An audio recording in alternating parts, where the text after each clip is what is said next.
Ce dimanche 7 décembre marque la date anniversaire du décès de feu le président Félix Houphouët-Boigny, homme de paix, généreux. En témoigne Catherine Meledjo, intendante au lycée Mami Adjoa de Yamoussoukro de 1970 à 1980, et c'est dans cette édition. La ville d'Agboville a connu des heures chaudes vendredi dernier. Élèves du secondaire et transporteurs de la ville se sont affrontés. Il y a eu des blessés et des dégâts matériels. En novembre dernier, un immeuble s'est effondré dans la commune d'Atekoubé, faisant des dizaines de morts et des blessés. Le gouvernement a décidé de soutenir les victimes par l'entremise du ministère de la Construction, du Logement et de l'Assainissement. Nous allons recevoir pour le magazine de ce dimanche un jeune leader entrepreneur. Il s'agit de M. Soro Wanyima, président de l'organisation non gouvernementale Global Shaper à Abidjan. Il sera avec nous pour parler de l'entrepreneuriat jeune en Côte d'Ivoire. M. Soro, merci d'avoir accepté notre invitation et nous allons vous recevoir dans quelques instants. Mesdames et messieurs, bienvenue et merci de regarder RTI 1. Ce dimanche 7 décembre marque la date anniversaire du décès de feu le président Félix Houphouët-Boigny, homme de paix. Félix Houphouët-Boigny était aussi un homme généreux, en témoigne Catherine Meledjo, intendante au lycée Mami Adjoa de Yamoussoukro de 1970 à 1980. Elle a côtoyé le premier président de la République du Côte d'Ivoire, Michel Digré. Félix Houphouët-Boigny, un chef d'État à la dimension internationale, mais également très proche de son peuple. Houphouët-Boigny, tout au long de sa vie, a connu et fréquenté plusieurs inconnus de la scène politique. Des citoyens lambda qui ont eu la chance de le côtoyer et qui gardent encore dans leur mémoire ces moments passés auprès du vieux. Parmi eux, Dame Catherine Meledjo, intendante au lycée Mami Adjoa de Yamoussoukro dans les années 70. Un jour, nous sommes allés à sa table. Et puis, je dis, moi j'ai envie de chanter. Hein. Alors il me dit, et j'ai répété 3 fois, il me dit, mais chantez, Madame Meledjo. Alors il dit, petit Papa Noël, quand tu reviendras du ciel, avec des jouets par milliers. Papa, n'oublie pas mes petits souliers. Alors, aussitôt, il a dit, comptez tous ceux qui sont à table. On a donc compté tout le monde et puis nous avons eu droit à des enveloppes. Une générosité qu'il manifestait également à l'endroit des personnes qu'il ne connaissait pas. Il y a une jeune fille qui m'a rencontré il y a peut-être 3 ans de cela. Maman, maman Meledjo, je la regarde. Je dis, le lycée des jeunes filles. Elle me dit oui. Vous ne me reconnaissez pas? Je suis une des jumelles dont le père ne pouvait pas payer la scolarité. Et donc vous avez payé la scolarité. Et je dis, c'était pas moi. Le président Félix Houphouët-Boigny. Mais il nous demandait de ne pas en parler, de le faire dans la grande discrétion. Catherine se souvient aussi de Félix Houphouët-Boigny, le courtois. Et puis il était courtois, très courtois. Quand nous y allons de temps en temps, il se permet de venir nous accompagner jusqu'à notre voiture. Je dis, papa, mais tu nous accompagnes, c'est gênant. Il dit, Madame Meledjo, vous ne savez peut-être pas ça, mais j'ai eu le prix de courtoisie. Quand vous avez côtoyé un tel homme, vous ne pouvez pas ne pas être courtois. Vous ne pouvez pas ne pas respecter l'homme. Houphouët-Boigny, c'était surtout la marque de l'élégance. Il aimait bien s'habiller. Avec son tailleur, il nous a dit un jour que c'était son tailleur choisissait les tissus. Il faisait ses habits. Il était élégant. Smart, comme diraient les Anglais.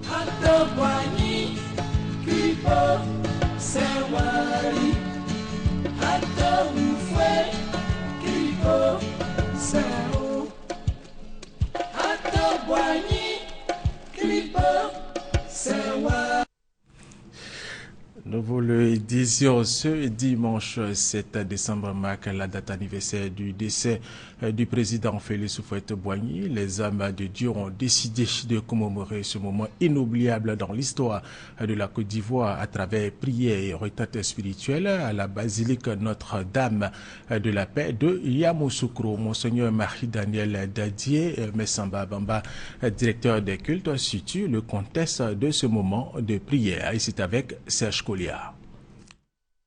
Prière et recueillement pour le repos de l'âme de feu Félix Houphouët-Boigny, premier président de la République de Côte d'Ivoire.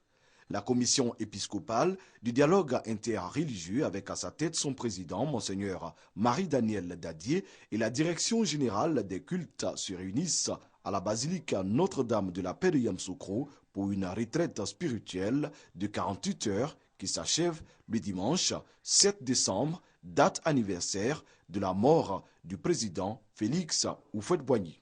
Au cours de ce pèlerinage, nous voudrions prier pour la paix en Côte d'Ivoire, mais aussi pour qu'il y ait une bonne entente entre les différentes religions. Et puisque l'année prochaine, nous entrons dans une phase électorale, nous voudrions que les différentes religions et les fidèles puissent accompagner le processus. L'archevêque métropolitain de Korogo et le directeur général des cultes, Messamba Bamba, ont échangé sur l'anniversaire des 110 ans de l'évangélisation de la région de Korogo. Ces festivités enregistreront la présence du cardinal Jean-Louis Torrent du Vatican. L'évêque du diocèse de San Pedro, Monseigneur Jean-Jacques Kofiwa Kofi, a procédé au lancement des festivités du jubilé d'argent du diocèse de San Pedro. La cérémonie s'est déroulée en présence du nonce apostolique Monseigneur Spiteri et de plusieurs autres évêques de Côte d'Ivoire. Thérèse Tapeyoboué.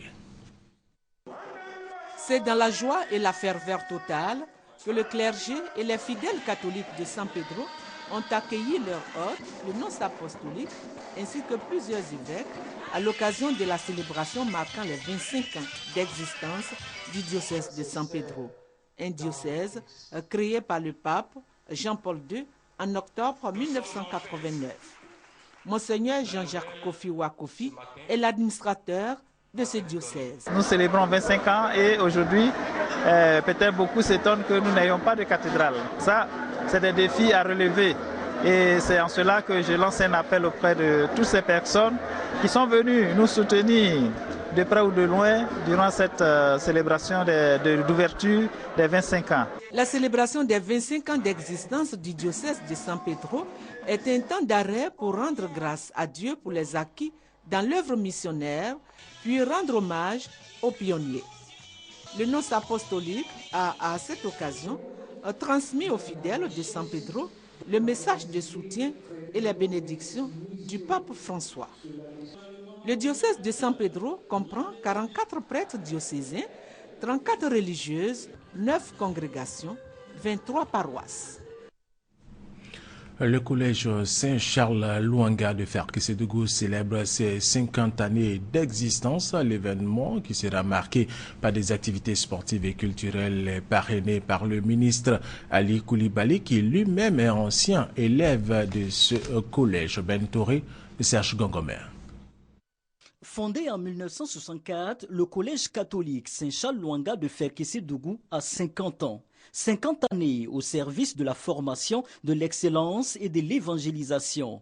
Des élites de notre pays ont forgé les bases de leurs connaissances intellectuelles dans cette école. Il s'agit entre autres d'Ali Koulibaly, ministre de l'intégration et des Ivoiriens de l'extérieur, d'Ali Yeo, procureur général de la République, et de Yacouba Konaté, directeur de cabinet de la Grande Chancellerie. L'école fait aujourd'hui une pause pour célébrer son cinquantenaire, un événement placé sous le signe de l'excellence.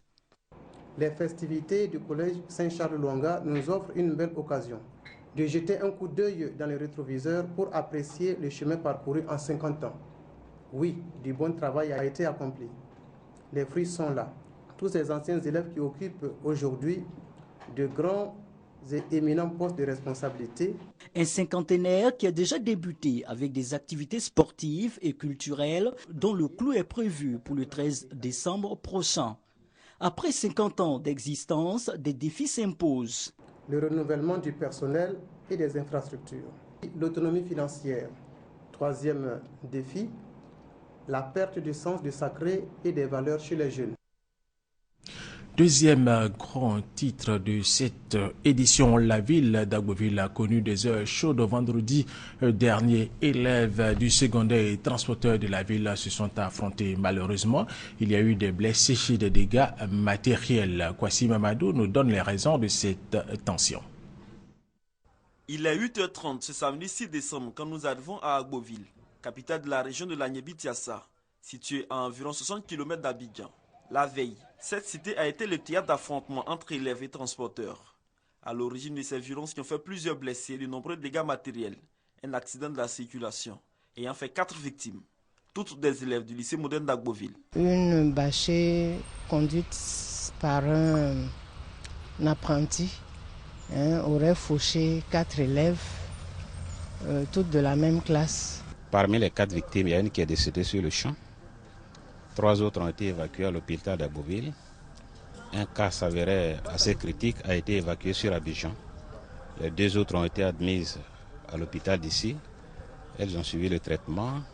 Elles sont sorties de l'hôpital. Leur vie n'est pas en danger. Il y a eu du grabuge parce que la rumeur a amplifié des informations non vérifiées que l'élève qui a été évacué à Abidjan serait décédé. Il n'est pas décédé. Après les rencontres de sensibilisation, le préfet de région continue d'appeler au calme et à la reprise du service ce lundi 8 décembre 2014. Les rumeurs vont tellement vite, l'information a été donnée à la population selon laquelle l'accident a fait 4 victimes et toutes les 4 victimes sont décédées. Or, il n'en est rien, il y a eu seulement un décès. Je voudrais demander à la population de rester sereine. Je demande aux élèves de savoir raison garder. Dès qu'il y a une situation comme ça, il ne faut pas qu'ils s'attaquent au transport en commun. Transporteurs également, notamment les chauffeurs de taxi qui ont vu leur véhicule saccagé. Je voudrais leur demander de pardonner ce qui s'est passé et que les dispositions sont prises tant au niveau des autorités administratives que politiques pour leur venir en aide dans le cas de la réparation des véhicules qui ont été saccagés. À notre départ d'Agboville dans l'après-midi de ce samedi, les activités avaient déjà repris au grand bonheur de la population. En novembre dernier, un immeuble s'est effondré dans la commune d'Atekoubé, ici dans le district d'Abidjan, faisant des dizaines de morts et des blessés. Eh bien, le gouvernement sensible à cette situation a décidé de soutenir les victimes par l'entremise du ministère de la Construction, du Logement, de l'Assainissement et de l'Urbanisme. Venant Herman Niamier. Il y a un mois, un immeuble s'effondrait dans la commune d'Atekoubé. Cet effondrement avait fait 10 morts et 9 blessés. Un mois après ce drame, le gouvernement ivoirien décide de venir en aide aux victimes. À cette cérémonie organisée par le ministre de la Construction, du Logement, de l'Assainissement et de l'Urbanisme, les représentants des familles des personnes décédées ont reçu chacun la somme d'1 million de francs CFA et les blessés 350 000 francs CFA par personne. Bien que le gouvernement ne soit pas responsable, mais pour tout gouvernement aussi qui est en général responsable, qui a pour devoir de protéger, d'aider ses administrés. C'est dans ce cas-là que nous avons voulu absolument vous recevoir ce matin et faire le geste symbolique de l'État. Au nom des bénéficiaires, Karim Sidibé a traduit sa reconnaissance au gouvernement pour cet acte de solidarité. Il a aussi souligné que 7 sur les 9 blessés ont quitté les hôpitaux.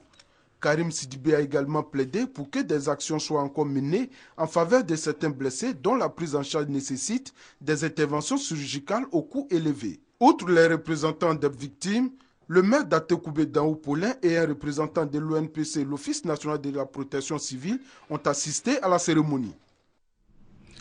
Le président du conseil régional du GO, Djidji Bagno, annonce la réhabilitation de la voie principale menant à Mabou, village du canton Pakolo, dans la sous-préfecture de Gagnoa. Cette voie est fortement dégradée et empêche l'acheminement des produits des paysans vers la ville. Konaté Moussa, reportage, regardez. Mabou, localité située dans le canton Pakolo à Gagnoa, région du GO. Ici, les populations vivent un calvaire. La voie principale menant au village est impraticable. Difficile d'évacuer les produits agricoles vers la ville du fait de l'état de dégradation avancée de la route. Il est vraiment difficile de faire le déplacement jusqu'à la sous-préfecture. Il est difficile de même ressortir les produits agricoles qui permettent aujourd'hui que la Côte d'Ivoire soit financièrement stable. Une situation que veut corriger le président du conseil régional du Go, Joachim Djidji Bagnon. L'état de la route, je peux vous dire que l'État a pensé à ça, en nous octroyant des subventions. J'ai lancé donc un appel d'offres aux entrepreneurs et qui vont très bientôt s'exécuter. La fraternité, le rassemblement et l'unité gagent du développement. Un des messages clés de Joachim Djidji Bagnon à l'endroit des populations. Il appelle également la jeunesse au travail à qui il a offert 100 permis de conduire. Le développement de Transua, situé dans la région du Gontougo à l'est de la Côte d'Ivoire, est confronté à d'énormes difficultés liées à son développement. Ces difficultés sont entre autres l'électricité, l'école et la santé, nous dit Kwasi Mamadou. Érigé en chef-lieu des départements depuis 2008, Transua, localité située à l'est de la Côte d'Ivoire, est toujours l'ombre d'elle-même. Dans ce département, pas d'infrastructures adéquates, routes, bâtiments administratifs, écoles, centres de santé, tout a besoin d'un nouveau visage. Ici, seulement 5 des 111 villages bénéficient actuellement de la fourniture en électricité. 7 autres villages disposant d'installations électriques, comme le village de Priti à Incro, attendent encore leur connexion au réseau national depuis 2008. Les cadres, soutenus par les chefs de village et de canton, s'engagent à remédier à la situation. Quand un village est électrifié, ça amorce déjà son développement. Bientôt, nous allons envoyer des techniciens pour évaluer qu'est-ce qu'il faut faire, et puis même la ligne, et puis saisir le conseil régional, qui est le poumon de développement local, pour voir qu'est-ce qu'ils doivent faire. Les chefs nous semblent avoir réussi vraiment un pas très important dans cette recherche de cohésion. Et donc, il nous appartient vraiment d'appuyer cette forme cette vision des choses pour que nous puissions aller ensemble au développement. Dans ce département, l'école aussi n'est pas bien lotie. Seulement une vingtaine d'écoles primaires et 2 collèges pour les 111 localités. Les élèves parcourent au quotidien plusieurs kilomètres pour se rendre à l'école. Ensemble, les cadres veulent doter chaque village d'une école primaire et les chefs-lieux de sous-préfecture de collèges de proximité. Il faut être éduqué, pour être une valeur ajoutée. Et cela, nous avons écrié, nous sommes en train de finir une école à Transua. D'ailleurs, c'est fini, qui est l'école intégrée.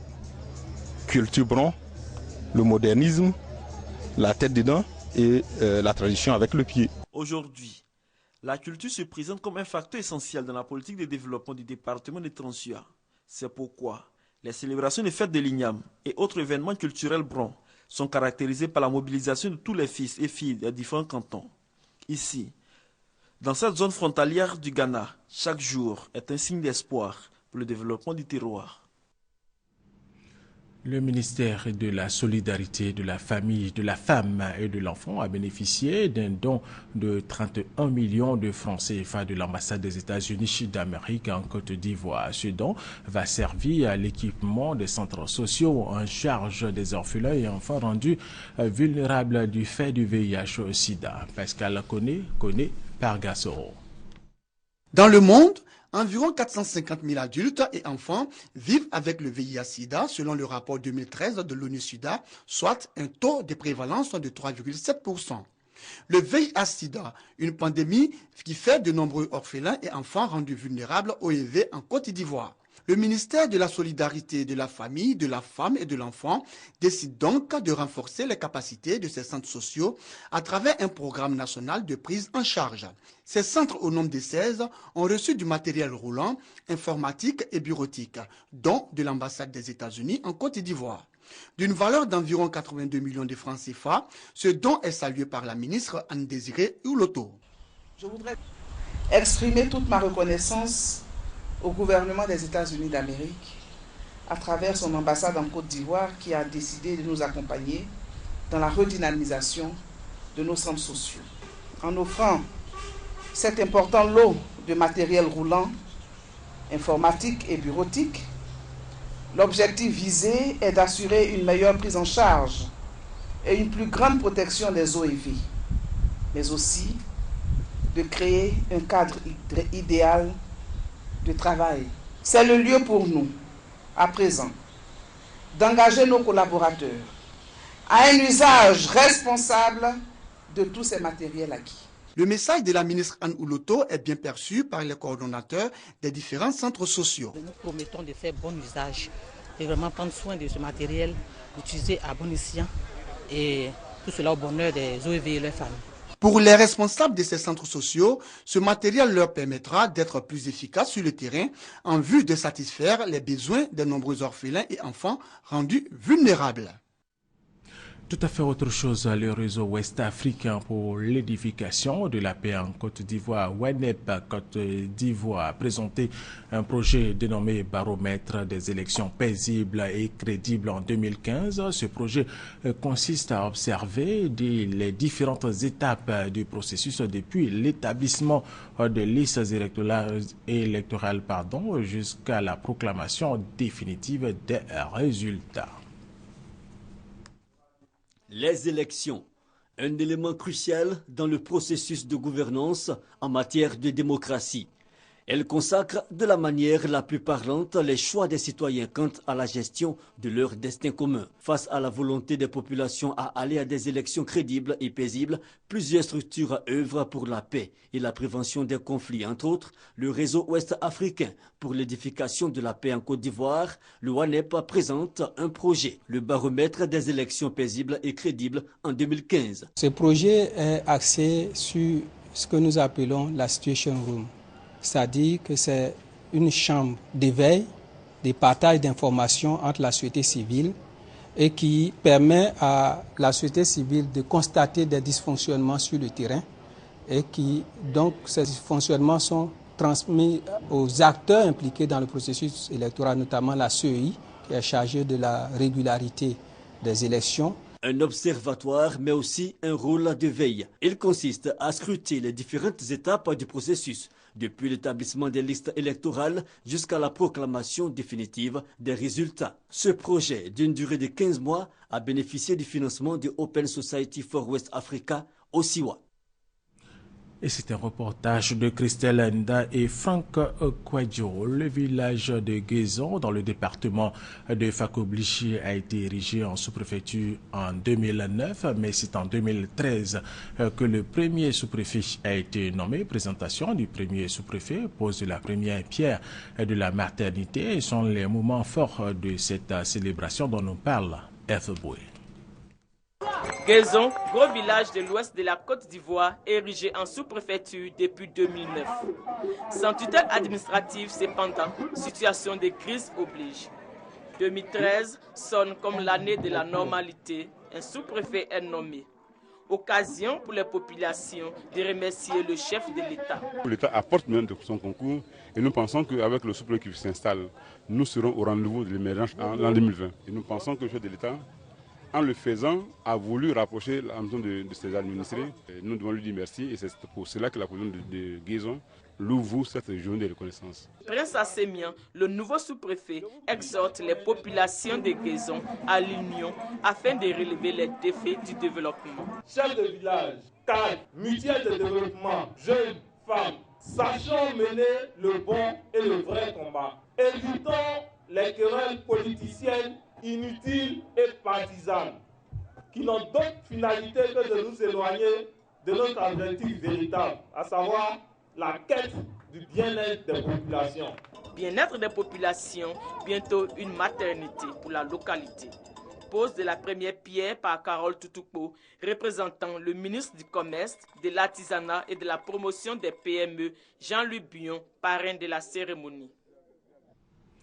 Les populations de Congo sont reconnaissantes au président Aimé Henri Konan Bédié pour l'appel de Daoukro. Les jours à venir, elles entendent se rendre à Daoukro pour dire merci au président du PDCI RDA pour son soutien au président de la République Alassane Ouattara. Devant la nation rassemblée, sans détour, sans trahir les décisions du 12e congrès du PDCI-RDA, je donne des orientations fermes pour soutenir ta candidature à l'élection.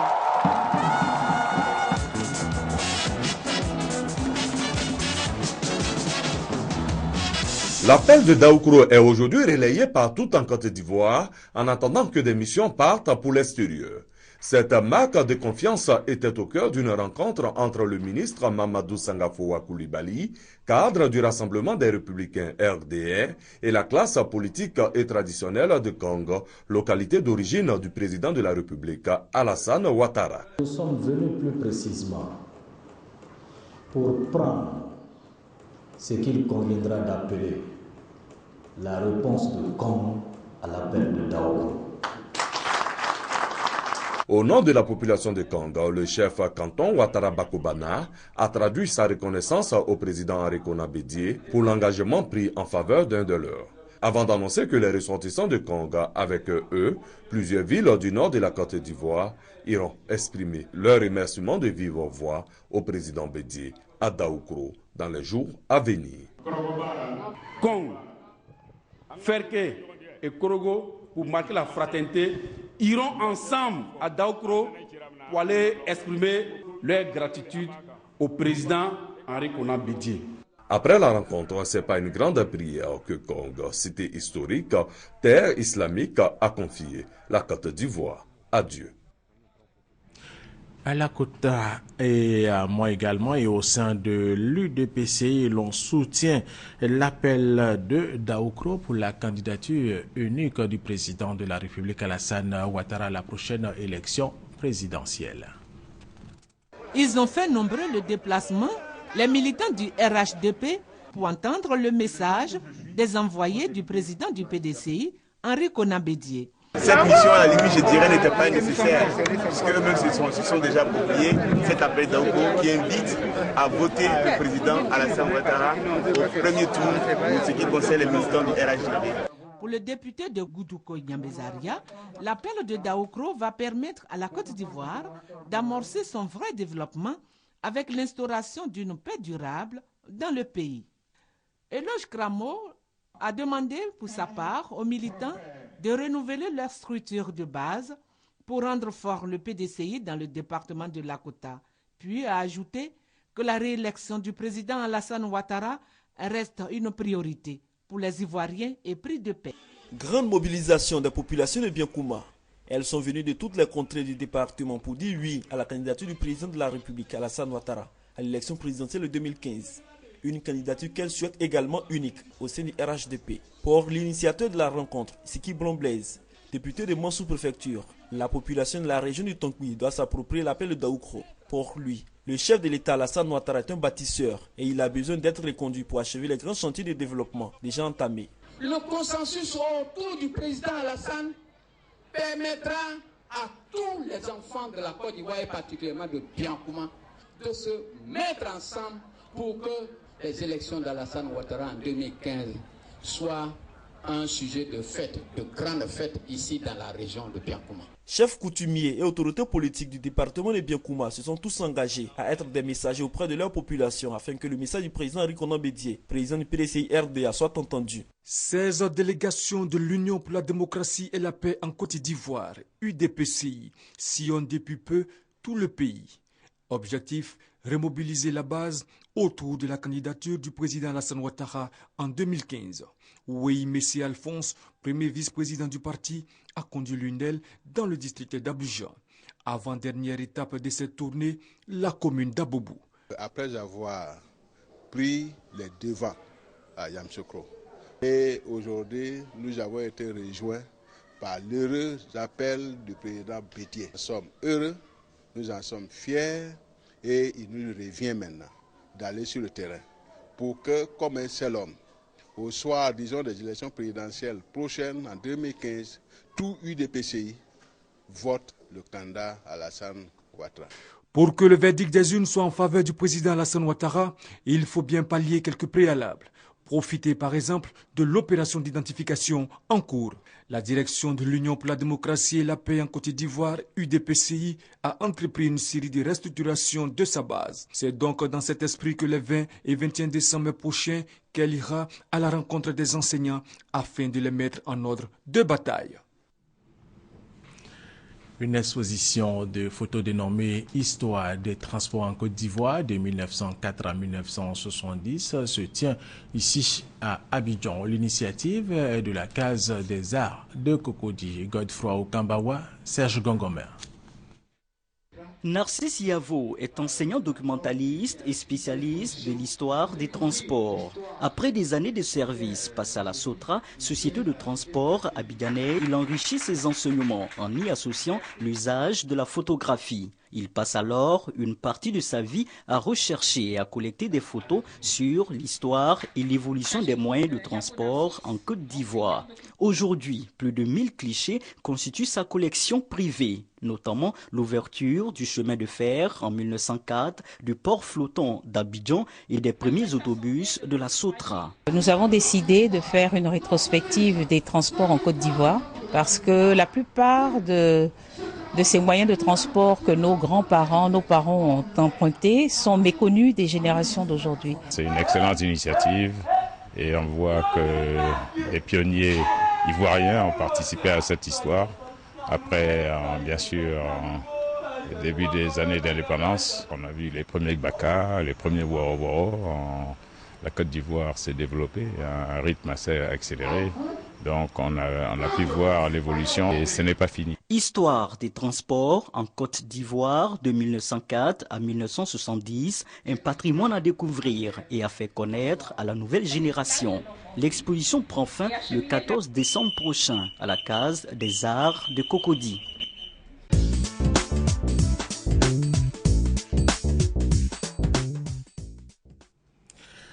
Nous allons recevoir pour le magazine de ce dimanche un jeune leader entrepreneur. Il s'agit de M. Soro Wanyime, président de l'organisation non gouvernementale Global Shippers Abidjan. Il est avec nous pour parler de l'entrepreneuriat jeune en Côte d'Ivoire. M. Soro, merci d'avoir accepté notre invitation, l'invitation de la rédaction de RTI1. Avant de vous recevoir et d'échanger avec vous, nous allons suivre ce reportage de Serge Gongomer qui nous dit que certains jeunes, après les études, choisissent le chemin de l'entrepreneuriat. Suivons ce reportage. La problématique de l'emploi jeune demeure une réalité en Côte d'Ivoire. Très peu d'entreprises embauchent à ce jour. Pourtant, ce sont des milliers de diplômés qui sont mis sur le marché de l'emploi chaque année. On peut estimer ce nombre à environ 25% des jeunes de moins de 35 ans selon l'agence d'études et de promotion de l'emploi AGEP. Face à cette situation, certains s'orientent sur la voie de l'auto-emploi, la seule alternative qui s'offre à eux. Ils sont diplômés pour certains et pour d'autres, non. Sur ce chemin, ils sont aidés par l'État avec la mise en place d'un certain nombre de structures telles que le Fonds national de la jeunesse, FNJ, qui a pour but le soutien de l'entrepreneuriat des jeunes par le financement de projets viables. Cet auto-emploi passe également par les conditions de création d'entreprises. L'État, à travers le Centre de promotion des investissements en Côte d'Ivoire, CPICI, facilite la création des entreprises en un temps record d'1 heure. Cependant, beaucoup reste encore à faire pour amener la jeunesse ivoirienne à être un objet de développement économique et social. Merci Serge Gongomer. Nous recevons pour le magazine de ce dimanche, nous vous le disions à l'instant, M. Soro Wanyime. Avec vous, nous allons parler d'entrepreneuriat jeune. M. Soro, dites-nous très rapidement, qu'est-ce que l'entrepreneuriat jeune? Alors, entreprendre ou créer une entreprise consiste à mettre en place une organisation dans le but d'offrir un service, un produit ou sur un marché ou tout simplement à une population. L'entrepreneuriat pour nous peut aujourd'hui même prendre deux formes. L'entrepreneuriat à but lucratif, c'est-à-dire créer une entreprise dans le but de gagner de l'argent à in fine, et l'entrepreneuriat social, dont la portée est non lucrative, mais la portée est d'apporter un bien-être aux populations. Très bien. Alors, Serge Gongomer, notre reporter, nous disait à l'instant des jeunes Ivoiriens, après leurs études à l'université ou dans les grandes écoles pour lutter contre le chômage, quand ils ne sont pas embauchés, veulent entreprendre. Est-ce que vous pouvez nous dire quelle est la situation actuelle de l'entrepreneuriat jeune en Côte d'Ivoire? Alors les jeunes en Côte d'Ivoire entreprennent de diverses manières. Et les jeunes entreprennent lorsqu'ils sont au bout d'un cursus d'apprentissage, dans le cadre de l'artisanat et bien d'autres. Lorsqu'ils finissent leurs études, des jeunes entreprennent aussi. Ou bien au bout des années passées en entreprise, des jeunes choisissent de se mettre à leur propre compte. Mais il est à noter que souvent les mécanismes de suivi et de soutien à ces jeunes entrepreneurs est souvent inefficace dans nos pays. Alors, il est à noter que 95% des entreprises créées donc par les jeunes n'atteignent pas les 4 ans d'existence. N'atteignent pas les 4 ans d'existence. Alors, des jeunes entreprennent, dès qu'ils entreprennent, ils ont sensiblement 3 ans pour vivre. Oui, c'est dangereux, monsieur Soro. C'est dangereux, mais ce n'est pas peine perdue. Parce que pour nous, il existe bien des mécanismes que l'État peut mettre en place, mais aussi il existe des associations ou bien organisations qui puissent accroître la capacité de ces jeunes et faire en sorte que ces entreprises qui sont créées et ces jeunes qui entreprennent voient les entreprises aller au-delà des 4 ans d'existence et même perdurer tout le long d'une vie, parce que entreprendre, c'est vraiment un projet de vie. Alors, entreprendre, vous le disiez, entreprendre, c'est un projet de vie. Alors, on entreprend avec ce que vous venez de nous dire à l'instant, 95% des jeunes qui entreprennent, 4 ans après, ces entreprises disparaissent. Alors, il faut mettre en place un mécanisme. Ça doit être un rêve, les projets de développement, les projets de création d'entreprises, mais également, il faut un mécanisme pour accompagner ces jeunes. Sinon, c'est peine perdue, vous l'avez dit à l'instant. Bien sûr. Pour nous, il existe plusieurs façons d'encourager ces entreprises et de créer les conditions pour que ces entreprises émergent et soient source de création d'entreprises et de création d'emplois plus tard, donc pour les jeunes dont on observe le chômage. Alors, ces conditions sont éducatives, premièrement pour nous, parce qu'il faut déjà dans le cursus scolaire intégrer des programmes, des modules pour permettre à aux élèves, dès le bas âge même. À partir de quand? À partir de l'école primaire. L'école primaire. J'en veux pour preuve la gestion des coopératives qui était intégrée donc au système primaire d'antan, qui faisait en sorte que les jeunes, déjà dès le bas âge, se familiarisaient avec l'idée de l'entreprise.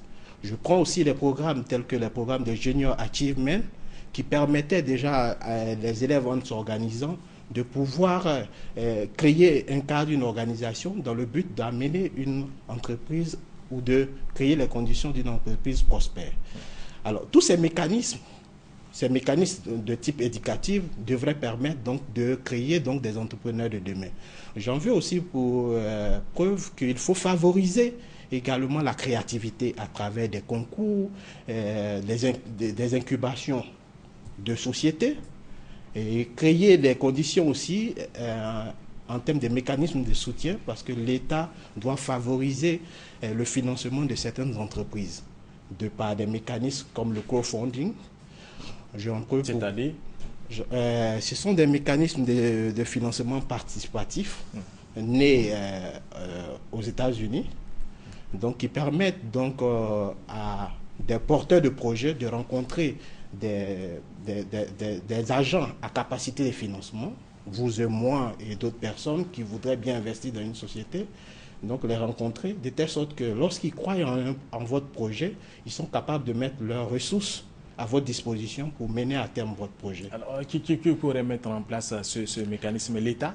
De deux façons. Le secteur privé? C'est au secteur privé, aux jeunes de prendre les initiatives, mais l'État pourrait favoriser en termes de fiscalité, en termes d'accompagnement donc de ces systèmes, parce que le système classique bancaire ne peut pas peut-être à lui seul absorber tout le financement de ces jeunes entreprises. Est-ce que le système bancaire, vous avez dit à l'instant, est-ce que ce système bancaire au niveau de la Côte d'Ivoire est favorable à la création d'entreprises? Bon, les mentalités et les pratiques sont encore tenaces, de telle sorte que l'on ne croit pas forcément à un jeune qui a des idées et qui se transforme en projet, et qui vise à atteindre un marché potentiel lorsqu'il n'a pas derrière lui un antécédent d'entreprise, etc. Pour nous, il faut croire en la jeunesse. J'en veux pour preuve donc les États-Unis, où des jeunes porteurs de projets n'ont pas besoin d'un antécédent, ils ont besoin d'avoir un projet auquel on croit qu'il y a marché pour pouvoir le financer. Donc cela est une question de mentalité et nous entendons à travers nos actions futures essayer de sensibiliser donc la jeunesse et les pouvoirs publics de telle sorte à ce que ce genre de mécanisme soit favorisé, de telle sorte à pouvoir aider la jeunesse à entreprendre. Très bien, M. Soro, mais en attendant que vous menez ces actions, est-ce que l'État de Côte d'Ivoire, nous sommes dans un pays en voie de développement, qui suit son processus de développement, est-ce que l'État accompagne ces jeunes? L'État, notamment récemment, a mis en place, vous l'avez cité dans votre reportage, des fonds nationaux de jeunesse. L'État même, au plus grand niveau, a encouragé récemment le président de la République lors de l'inauguration de la maison de l'entreprise, a encouragé les banques à faire confiance aux jeunes en finançant leurs projets. Pour nous, déjà, ce genre de volonté politique et la volonté qui existe en créant des fonds nationaux de jeunesse sont pour créer les conditions d'un entrepreneuriat jeune. Mais il n'y a pas que ça. Il y a le projet Phoenix aussi, le programme Phoenix qui a été mis en place pour pouvoir renforcer les capacités des jeunes entreprises également, qui a été mis en place. Mais ces programmes, comme on le dit, tardent à donner des résultats. Alors, M. Soro, qu'est-ce que vous pouvez proposer à la jeunesse ivoirienne, je dirais à la jeunesse africaine et au-delà même du continent africain? Le RTI 1 aujourd'hui est suivi à travers le monde pour ces jeunes qui ont envie d'entreprendre, de mener quelque chose pour contribuer au processus de développement de leurs différents pays, surtout pour les pays en voie de développement. Alors, ce que nous pouvons proposer, c'est que l'entrepreneuriat devienne un projet de vie, un projet longuement mûri, qu'on soit à l'école ou bien qu'on soit apprenant au niveau des universités. Il faut longuement mûrir donc son projet. Il faut également que les conditions soient mises en place. Je parlais tantôt des conditions pour renforcer les capacités des jeunes entrepreneurs. Aux États-Unis, par exemple, il existe une université qui forme en 4 mois, qu'on appelle l'université de Draper University, qui existe aux environs de la Silicon Valley. Cette université renforce les capacités des jeunes entrepreneurs de telle sorte à pouvoir innover. Et le prix Nobel 2013 de l'économie disait que les économies prospères sont celles de la créativité. Et nous ne pouvons atteindre l'émergence que si nous entreprenons et si nous créons une classe d'entrepreneurs capables d'absorber vraiment, de propulser le développement de notre pays. Le ministère de l'Emploi est à la tâche, vous le savez très bien. Alors, vous êtes le président de l'organisation non gouvernementale Search Global Shopper Abidjan. C'est ça, Global Shopper Abidjan. Alors, vous avez mené des actions. Oui. Dites-nous ce que vous avez fait pour les jeunes jusqu'à présent et ce que vous entendez faire pour les années à venir, pour la jeunesse ivoirienne.